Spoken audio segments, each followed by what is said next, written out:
Recording studio Champaran.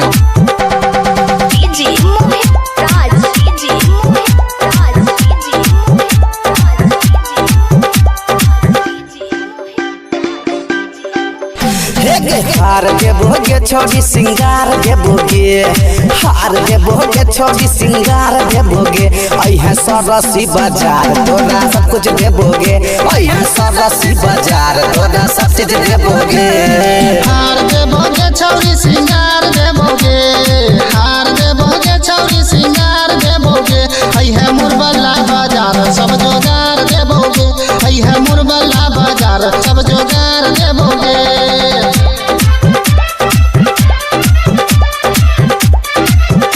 Presented by Pallavi Recording Studio Champaran।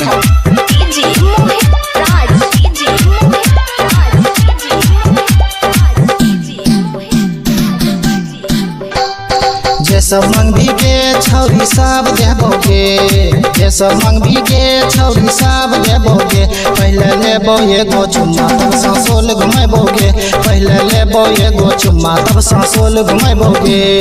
पायल देबोगे छोड़ी होटलाली देबोगे, पायल देबोगे छोड़ी होटलाली देबोगे, अइहे जेल गांजा चौक तोरा गाम घुरेबोगे, अइहे जेल गांजा चौक तोरा गाम घुरेबोगे।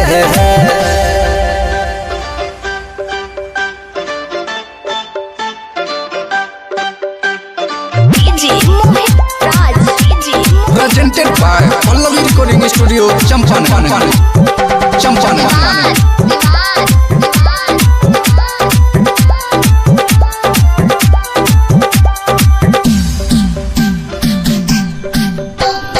हल्ला भेलोगे छौरी हल्ला भेलोगे, हल्ला भेलोगे छौरी हल्ला भेलोगे, पूरा पूर्णिया जिला में तोहर हल्ला भेलोगे, पूरा पूर्णिया जिला में तोहर हल्ला भेलोगे। फिल्म देखेबोगे छोड़ी सिनेमा देखेबोगे, फिल्म देखेबोगे छोड़ी सिनेमा देखेबोगे, अइहे सरहसी बाजार तोरा चौमिन खिलेबोगे, अइहे पूर्णिया बाजार तोरा चौमिन खिलेबोगे।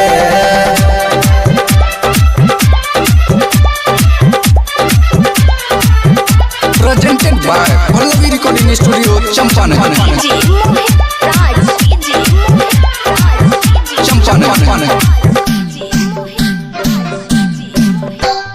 मान ले लीगे छौरी मान ले लीगे, मान ले लीगे छौरी मान ले लीगे, विक्की माला के अपन मान ले लीगे, सिंटू संगम के अपन मान ले लीगे।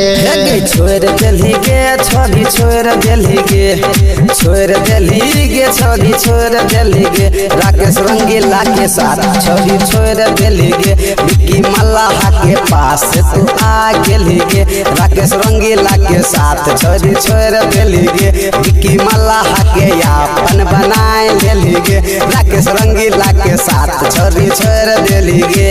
Presented by Pallavi Recording Studio Champaran।